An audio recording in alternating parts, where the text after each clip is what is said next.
Date number 3. So before we could even get the HVAC box in, what we got to do is get these brake lines to line up properly so we can thread it in, and as well as right here, because right where that brake line sits, that's where we're gonna have to cut through the firewall. So we went to Harbor Freight and bought this handy dandy little tool. So hopefully that's gonna work out for us. Probably just gonna bend this and just run this over where the previous hole is, because we're not gonna use that anymore. We're probably just gonna end up throwing a plug just right over that.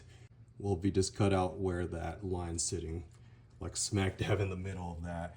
So yeah, let's get working on this. We're gonna realign those hoses, thread it in all the way, just to make sure it works, and then we're gonna go ahead and realign this right here.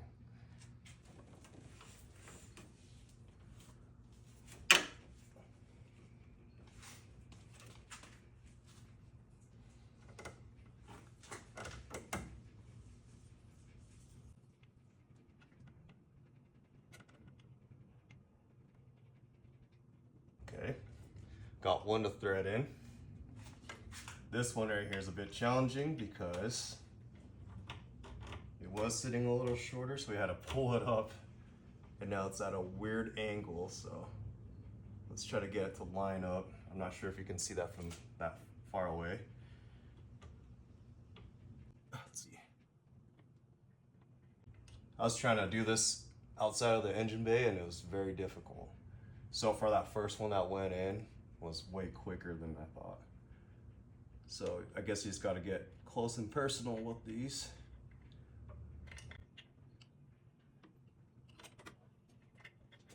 Yep, it's threading in.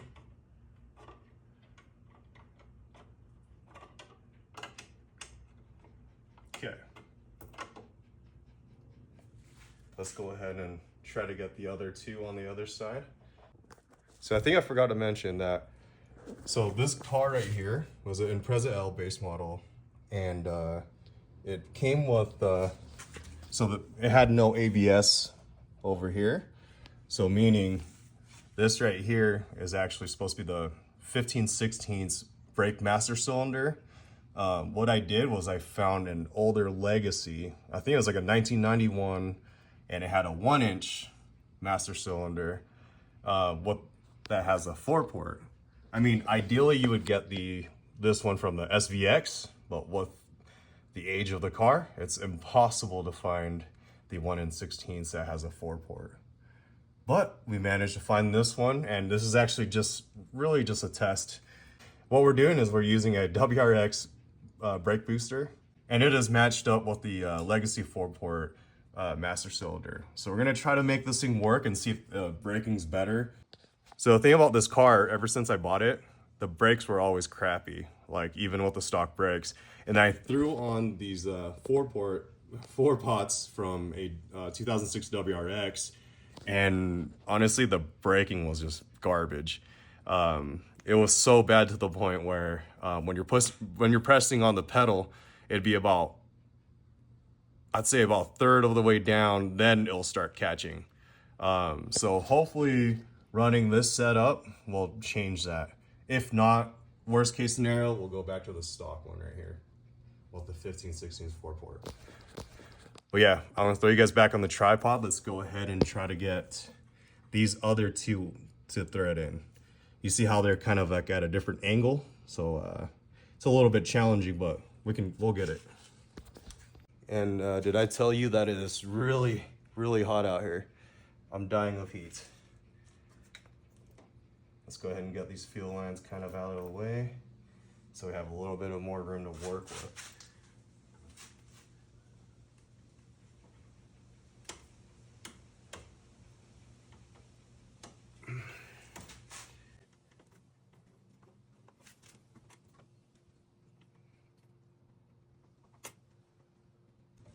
Let's see if we can get this to thread in. And it's always nice to have the proper tools.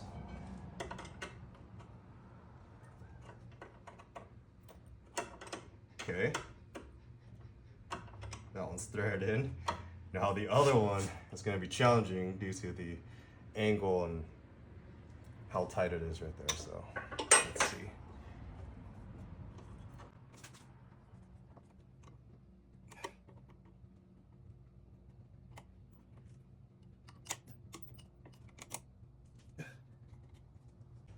Okay, I'm gonna try to angle it a little different. Okay, that's straight this way. Now it's gotta push it upward just a tad.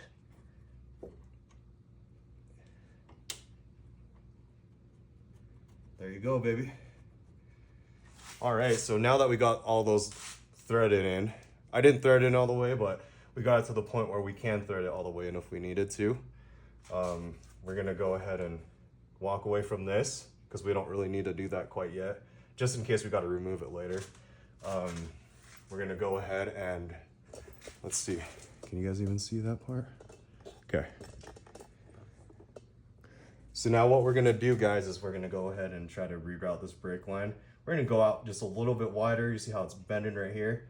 We're gonna have to cut that hole for that coolant hose right here. So that's definitely in the way. So let's pop this sucker out if we can without breaking anything. It's tight in there. Let's get out. Oh, fuck.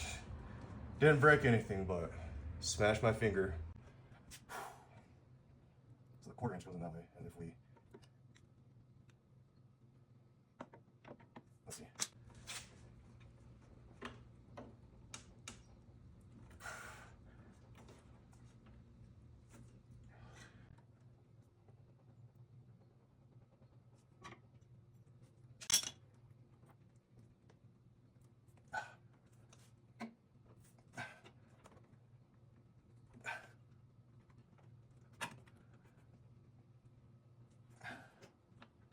Okay, now that's out of the way. So technically, what we could do is now go in there and cut out.